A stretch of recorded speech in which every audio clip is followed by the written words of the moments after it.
एक क्लेश मियां भूमि वाला है जो पिछले 24 घंटे से जारी है। कल विधानसभा में मुख्यमंत्री हिमंत बिस्वा शर्मा की जुबानी चिंगारियों के बाद असम में सियासी आग भड़क चुकी है। सत्ता में आज आपको बताएंगे कैसे मुख्यमंत्री के बयान के बाद पूरे प्रदेश का माहौल बिगड़ चुका है। वहीं दूसरा क्लेश श्वेत पत्र और डेमोग्राफी वाला है, जिसमें भी आग ही आग है। आज हिमंत बिस्वा शर्मा ने श्वेत पत्र वाले संकेत से कैसे बहुत कुछ कह दिया, ये आपको बताएंगे असम में कैसे हिंदू मुस्लिम वाली राजनीति हो रही है, कैसे बांग्लादेश के लोग असम में बड़ा मुद्दा बन चुके हैं, कैसे और क्यों बांग्लादेशी मुसलमानों को असम की डेमोग्राफी के लिए खतरा बताया जा रहा है।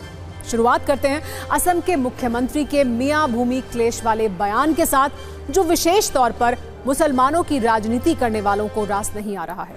असम के मुख्यमंत्री ने कल विधानसभा में यह कहा था, कांग्रेसियों को जितना चिल्लाना और चीखना है वो कर लें, असम को मियां भूमि नहीं बनने दूंगा।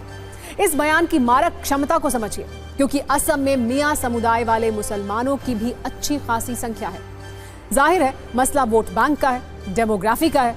ऐसे में राजनीति ना हो यह संभव नहीं। दूसरी पार्टियों के नेता असम की बीजेपी सरकार पर कटाक्ष कर रहे हैं, हेमंत सरकार को मुस्लिम विरोधी बता रहे हैं। वहीं असम में कई संगठनों ने अब मियां मुसलमानों के खिलाफ मोर्चा खोल दिया है। वो सड़क पर उतरकर बड़े विरोध प्रदर्शन की तैयारी कर रहे हैं। आज असम के कई क्षेत्रों में इस प्रदर्शन का असर भी देखने को मिला। यहाँ पर आपको ये बता दें, असम में मुसलमानों की संख्या और डेमोग्राफी वाला क्लेश शुरू से ही रहा है, लेकिन मियां मुस्लिम वाला विवाद एक रेप कांड के बाद मुद्दा बन गया। अब ये मामला असमिया और गैर असमिया का हो चुका है, क्योंकि पिछले 4 दिनों में बच्चियों और महिलाओं से यौन शोषण और छेड़छाड़ की 5 से ज्यादा घटनाएं हो चुकी हैं। और सबसे चिंता की बात तो यह है कि कई मामलों में आरोपी बांग्लादेशी मुसलमान या फिर मियां मुसलमान निकले हैं। आगे इसकी भी एक सरकारी लिस्ट आपको दिखाएंगे। फिलहाल स्थानीय लोगों ने इसे असम की अस्मिता का मुद्दा बना लिया है।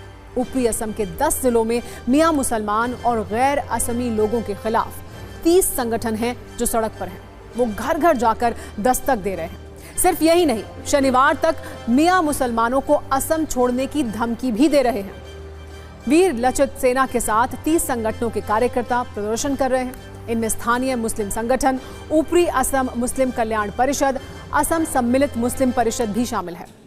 आप पहले असम के मुख्यमंत्री हिमंत बिस्वा शर्मा का पूरा बयान सुनिए, उसके बाद राजनीतिक क्लेश और विरोध प्रदर्शन वाले वीडियो भी आपको दिखाएंगे। এটা ডাঙৰ কথা ৰফিকুল সাহেবে কলে আৰু দেৱব্ৰত শইকীয়াই কলে যে লোৱাৰ আসামৰ পৰা মানুহ আপাৰ আসামত যাবই। আরে কিয় যাব কওকচোন? মানে কিয় যাব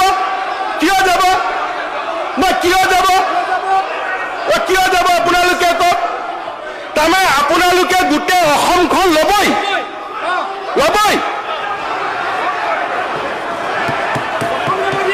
আপোনালোকে মিয়া মুছলমান মানুহখিনিয়ে গোটেই অসম ল'বই, আমিও ল'ব নিদিওঁ। হৈ গ'ল, আমিও ল'ব নিদিওঁ। আপোনালোকে আজি হাউচত ক'লে যে আমি ল'মেই, আৰু মই কৈছো আপোনালোকক আমি ল'ব নিদিওঁ। बस। असम में अलग अलग घटनाओं में पिछले कई दिनों से विरोध प्रदर्शन हो रहा है। शिवसागर समेत राज्य के 10 जिलों में पुलिस फुल एक्शन में है। पुलिस सामुदायिक तनाव फैलाने वालों को चिन्हित कर रही है। ऐसे लोगों के खिलाफ पुलिस की ओर से ऑपरेशन बॉन्ड शुरू किया गया है, जिसमें भारतीय न्याय संहिता की धारा 164(1) के तहत नोटिस जारी हो रहे हैं। जिन संस्थाओं को नोटिस भेजा गया है उनमें वीर लचित सेना, जातीय संग्रामी सेना, अखिल असम अनुसूचित जाति भी शामिल है। हालांकि कांग्रेस कानून व्यवस्था को मुद्दा बनाकर पिछले कुछ दिनों से लगातार असम सरकार को घेर रही है और ये आरोप भी लगा रही है कि असम में महिलाएं सुरक्षित नहीं हैं। इसके जवाब में आज असम के मुख्यमंत्री ने 9 आरोपियों के नाम जारी किए हैं और ये भी बताया है कि ये किस क्षेत्र में अपराध में शामिल थे। इनके नाम हैं तफजुल इस्लाम, मौलवी मेहताब अली, बेहली जुलूद हुसैन, विकास दत्ता, शाहरुख हुसैन, विश्वजीत दास, निजाम अली, जहीरुद्दीन, बदरुद्दीन जमाल। सीएम हेमंत के इस जवाब से आप ये समझ सकते हैं कि असम में किस लेवल की राजनीति हो रही है, कैसे डेमोग्राफी के नाम पर एक्शन हो रहा है और बयानबाजी भी हो रही है।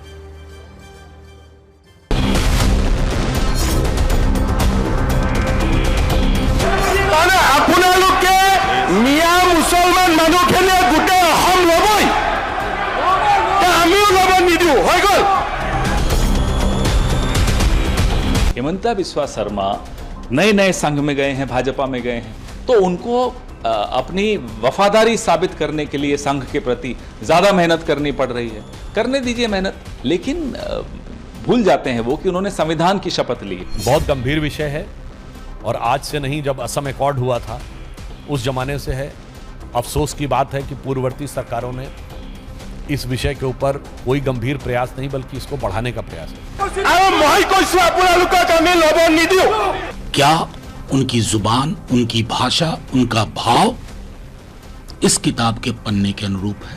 प्रधानमंत्री जी बड़ी बड़ी बात करते हैं विदेश जाकर के, बुद्ध की धरती से आया हूं।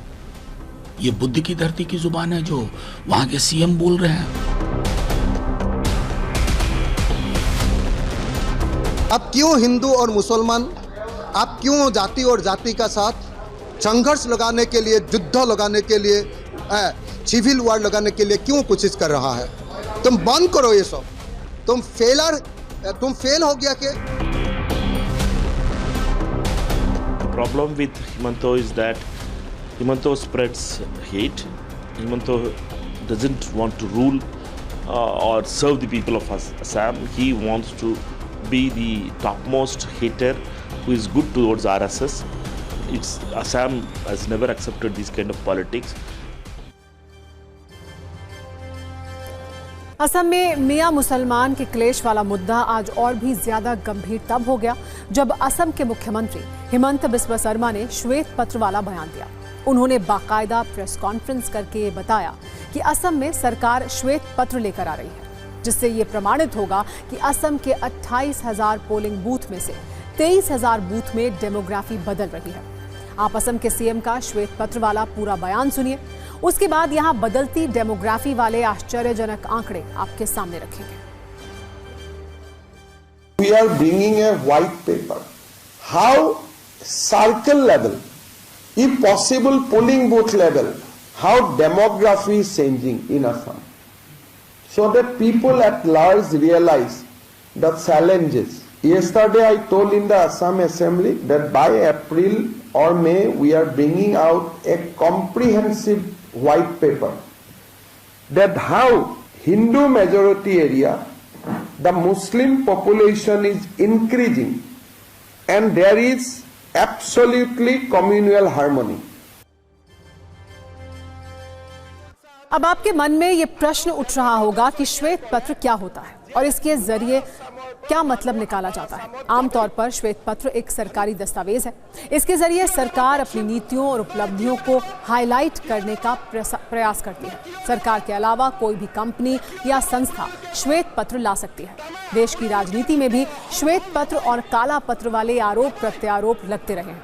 जहां तक बात असम वाले श्वेत पत्र की है, तो जैसा कि हिमंत बिस्वा शर्मा ने संकेत भी दिए हैं, इसमें असम में बदल रही डेमोग्राफी का प्रमाण होगा।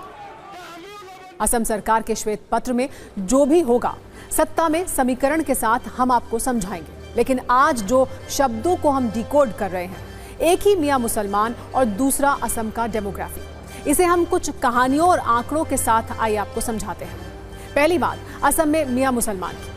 असम में वर्ष 2022 में 5 मुस्लिम वर्गों की पहचान कर उन्हें स्वदेशी असमिया मुसलमान के तौर पर मान्यता दी गई थी। असम कैबिनेट ने कुछ वक्त पहले स्वदेशी मुस्लिम आबादी के आर्थिक सर्वे को भी मंजूरी दी थी, जबकि असम में एक दूसरा बांग्ला भाषी मुस्लिम समुदाय है जिसे मियां मुसलमान कहा गया है।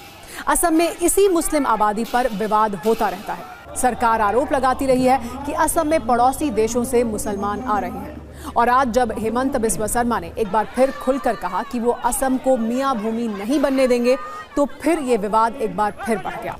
जहां तक बात डेमोग्राफी की है, तो आपको ये बता दें कि असम की 126 विधानसभा सीटों में से 30 क्षेत्रों में मियां मुसलमान की जो संख्या है वो सबसे ज्यादा है। जहां तक बात असम की डेमोग्राफी की है तो एक रिपोर्ट के अनुसार आज की तारीख में असम के 9 जिलों में 50 से 80% तक मुस्लिम हैं।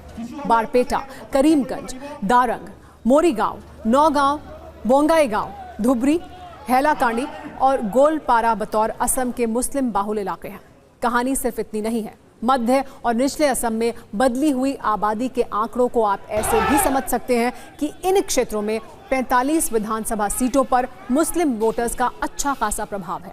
उदाहरण के तौर पर 2021 के असम विधानसभा चुनाव में यहां से 31 मुसलमान विधायक चुने गए, जिनमें 16 कांग्रेस और 15 AIUDF के हैं। असम में मुसलमानों की संख्या में वृद्धि के लिए बांग्लादेश से आने वाले घुसपैठियों को जिम्मेदार बताया जाता है। कई संगठनों का यह दावा है कि बांग्लादेश के अस्तित्व में आने के बाद असम की डेमोग्राफी बदलने लगी है। वोट बैंक की राजनीति ने मध्य और निचले असम के इलाकों में इन लोगों को बसने का मौका दिया गया। असम में असमी और गैर असमी वाला विवाद अब विरोध का रूप ले चुका है। मियां मुसलमानों को बहिष्कार किया जा रहा है। कई संगठन सड़क पर उतर चुके हैं।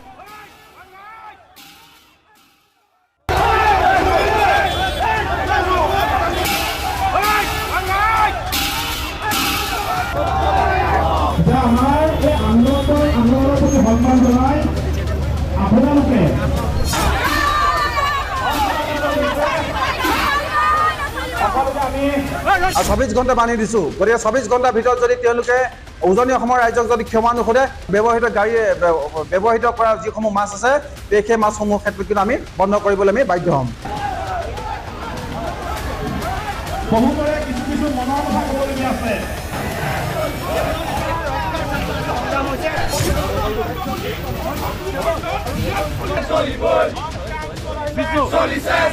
नगाँव, मरिगाँव, गुवाहाटीत कतोৱে नालागे বুলি আমিও হেতু ডাঠি ক'ব পাৰোঁ আৰু হুংকাৰ দিছোঁ যে নালাগে আৰু তেওঁলোকৰ কোনো এখন গাড়ী নগাঁও, মৰিগাঁও, গুৱাহাটীত সোমাব দিয়া নহ'ব, বিশেষ সেই সম্প্ৰদায়ৰ লোকৰ।